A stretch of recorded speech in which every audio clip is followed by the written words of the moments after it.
j'ai commencé cette semaine à proposer les critères, ils sont sur la table, d'une liste noire européenne de paradis fiscaux et qui pourra ensuite aller vers des sanctions sur ces paradis fiscaux. C'est très important que nous ayons une liste commune Il en avec reste des des critères paradis communs. fiscaux. Il en reste en Europe des paradis fiscaux. En Europe, dans l'Union européenne, non.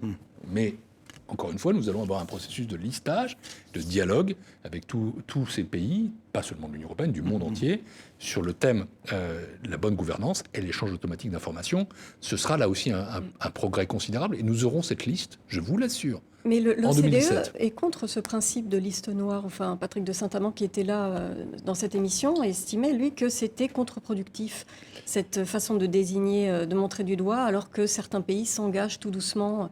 Ça risque de les rejeter dans la clandestinité.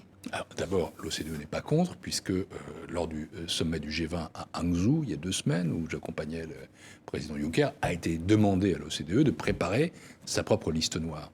Deuxième chose, l'Union européenne est d'avis qu'il faut aller encore plus loin que ce que fait l'OCDE, c'est-à-dire d'introduire non seulement des standards d'échange automatique d'informations, mais aussi de bonne gouvernance fiscale. Nous sommes l'Union européenne.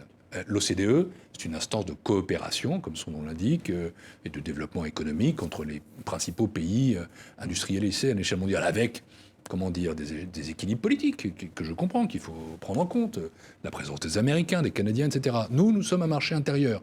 Et nous, les Européens, nous avons une ambition encore plus forte en matière de lutte contre l'évasion fiscale. Mon ambition, c'est que nous soyons leaders en la matière. Leader. Je coopère très bien avec l'OCDE, avec Pascal Saint-Amand, avec Angel Gouria. J'ai parlé avec eux de tout ça. D'ailleurs, notre liste, on en a parlé avec eux aussi. Mon sentiment, c'est que ce processus de listage, de listing de paradis fiscaux est attendu par l'opinion publique et que ça ne nous affaiblit pas. Pierre Au Moscovici,